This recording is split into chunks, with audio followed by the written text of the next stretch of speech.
À moins de 3 mois de la Coupe du Monde Russie 2018, comment se portent les sélections nationales considérées comme étant les favorites du tournoi? Dans le premier des 5 matchs qui la conduira à cette compétition, la France a vécu une désillusion. Au Stade de France, les Bleus ont été battus par la Colombie. Pourtant, dès la 11e minute, Olivier Giroud, aidé par une faute de main de David Ospina, ouvre le score. Les hommes de Didier Deschamps entament bien leur match. Quelques minutes plus tard, Sidibé trouve Griezmann. Les Bleus combinent bien et Thomas Lemar conclut cette belle offensive. Nous sommes à la 26e minute et la France mène déjà 2-0. Dès lors, les supporters en transe pensent que leur équipe va passer une soirée sans véritable opposition. Sauf que los cafeteros ont de la ressource. Et le réveil intervient 2 minutes après le second but des Bleus. Lloris est surpris par la trajectoire du centre-tir de Muriel. Les hommes de Pekerman atteignent la pause avec ce retard d'un but. Au retour des vestiaires, Muriel dévisse sa frappe au moment de fusiller Lloris à la 50e. Si lui a manqué son occasion, Falcao fait parler sa science du but. Sur ce service de James Rodriguez, il ajuste Lloris pour la parité au score à l'heure de jeu. 10 minutes avant la fin du match, les Bleus concèdent un penalty sur cette faute de Samuel Umtiti.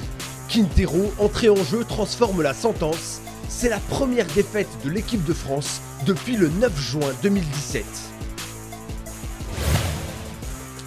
À environ 15 000 km de chez elle, la sélection du Brésil n'a pas eu de mal à dominer la Russie, pays organisateur du mondial.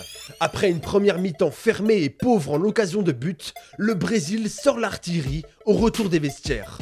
À la 52e minute, la tête de Thiago Silva est relâchée par Akinfeyev. Rôdant dans la surface russe, Joao Mario conclut pour le premier but des Auriverde. 10 minutes plus tard, Paulinho provoque un penalty que Coutinho se chargera de transformer. Ce n'est pas tout, car le gardien de but russe, Igor Akinfeyev, ira encore chercher le ballon au fond de ses filets. Willian sert parfaitement Paulinho, qui signe le 3e but de la Seleção. Le frère ennemi, l'Argentine, même sans son prodige Léo Messi, a battu à Manchester une sélection d'Italie sans âme depuis le 13 novembre 2017. Après avoir longtemps repoussé les tentatives de ses adversaires, le légendaire Buffon est cette fois-ci impuissant sur ce tir croisé de Banega à la 75e.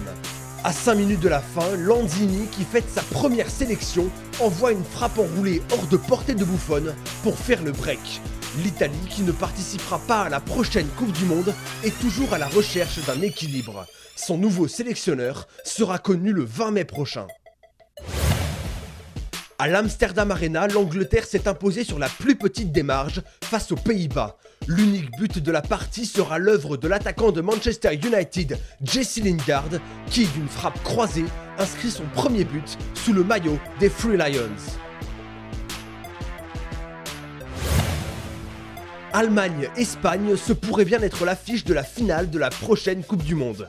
Mais pour l'instant, c'était une simple rencontre amicale entre deux favoris à Düsseldorf. Plus à l'aise en début de rencontre, la Roja ouvre le score 6 minutes après le coup d'envoi. Iniesta, bien inspiré, trouve Rodrigo Moreno à la limite du hors-jeu.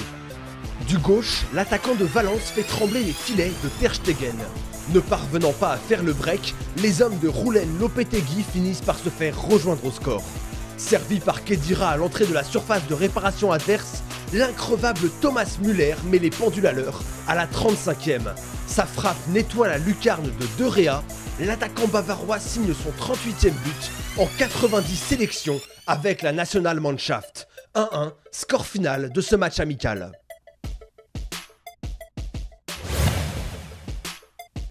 En demi-finale de la China Cup, une compétition amicale, l'Uruguay a défait la République tchèque. Fauché par Pavlenka dans la surface de réparation, El Pistolero Luis Suarez se fait justice lui-même et met les siens sur de bons rails. Il pensait inscrire le doublé sur cette tête, mais c'est plutôt El Matador Edinson Cavani qui s'en charge. C'est sans doute le but de la semaine, un geste spectaculaire qui anéantit les espoirs des Tchèques. 2-0 à la 37e minute, le reste de la partie est tranquillement géré par les hommes de Tabarez.